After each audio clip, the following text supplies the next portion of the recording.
ഇന്നലെ ഞാനും എൻ്റെ ഉമ്മയും കൂടി എൻ്റെ സിസ്റ്ററിൻ്റെ വീട്ടിൽ പോയതാണ് കേട്ടോ. അങ്ങോട്ട് പോകേണ്ട 2-3 കാര്യങ്ങളുണ്ടായിരുന്നു. പിന്നെ ഞാൻ കഴിഞ്ഞ വീക്ക് കോഴിക്കോട് ഒരു 2 ഡേയ്സ് ട്രിപ്പ് പോയിട്ടുണ്ടായിരുന്നു. അപ്പോൾ ഞാൻ എൻ്റെ സിസ്റ്ററിൻ്റെ പിള്ളേർക്ക് വേണ്ടിയിട്ട് കുറച്ച് ഹെയർ ക്ലിപ്സ്, ഇയറിങ്സ്, അങ്ങനെ കുറച്ച് അല്ലറ ചില്ലറ സാധനങ്ങളൊക്കെ വാങ്ങിച്ചിട്ടുണ്ടായിരുന്നു. അപ്പോൾ അതുകൂടി കൊടുക്കാമല്ലോ എന്ന് വിചാരിച്ചിട്ടാണ് പോയത്.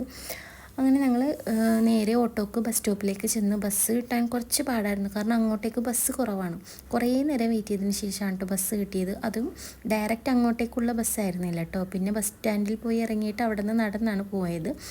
കായലൊക്കെ കണ്ട് നല്ല വ്യൂ ഒക്കെ ആസ്വദിച്ചാണ് കേട്ടോ പോയത്. പിന്നെ അവിടെ ഒരു മാർജിൻ ഫ്രീയിൽ കയറിയിട്ട് പിള്ളേർക്ക് കുറച്ച് ചോക്ലേറ്റ്സ്, ലേസ്, പിന്നെ കുറച്ച് ബേക്കറി സാധനങ്ങൾ, അങ്ങനെ അല്ലറ ചില്ലറ സാധനങ്ങളൊക്കെ വാങ്ങിച്ചിട്ട് നടന്നങ്ങോട്ട് ചെന്നിട്ടോ. ചെന്നപ്പോൾ അവരുണ്ടായിരുന്നില്ല, പിള്ളേർ ട്യൂഷന് പോയിരിക്കുകയായിരുന്നു. വന്നപ്പോൾ മൂത്ത ആൾ കുറച്ച് കലിപ്പിലായിരുന്നു. ട്യൂഷൻ ക്ലാസ്സിൽ ഏതൊരു കുട്ടി കളിയാക്കി എന്നൊക്കെ പറഞ്ഞ ആളിച്ചിരി ശോകമായിരുന്നു.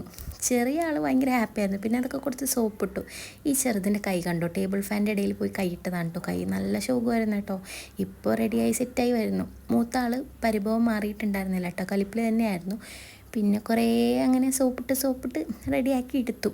അങ്ങനെ ഞാൻ പറഞ്ഞില്ലായിരുന്നു 2-3 കാര്യങ്ങളൊക്കെ ഉണ്ടായിരുന്നു. അങ്ങോട്ടൊക്കെ പോയി തിരിച്ച് വന്നപ്പോൾ വൈകി, നല്ല ലേറ്റ് ആയിട്ടോ. 7 മണിയൊക്കെ ആയിട്ടുണ്ടായിരുന്നു. ബസ് ഉണ്ടായിരുന്നില്ല, നമ്മളങ്ങോട്ട് ബസ്സേ ഉണ്ടായിരുന്നില്ല കേട്ടോ. ഇവിടെ ഒരു ടൈം കഴിഞ്ഞാൽ പിന്നെ ബസ്സൊന്നും കിട്ടില്ല. പിന്നെ കുറേ ഓട്ടോക്ക് കൈ കാണിച്ചിട്ട് ആരും നിർത്തുന്നുണ്ടായിരുന്നില്ല. പിന്നെ ഈ നല്ലൊരു ചേട്ടൻ വണ്ടി നിർത്തി തന്നു. പിന്നെ നമുക്ക് ബസ് കിട്ടി. അത് നമ്മുടെ അങ്ങോട്ടുള്ള ബസ്സായിരുന്നില്ല. പിന്നെ ഇതെങ്കിലും ഇതെന്ന് വിചാരിച്ച് അതിലേക്ക്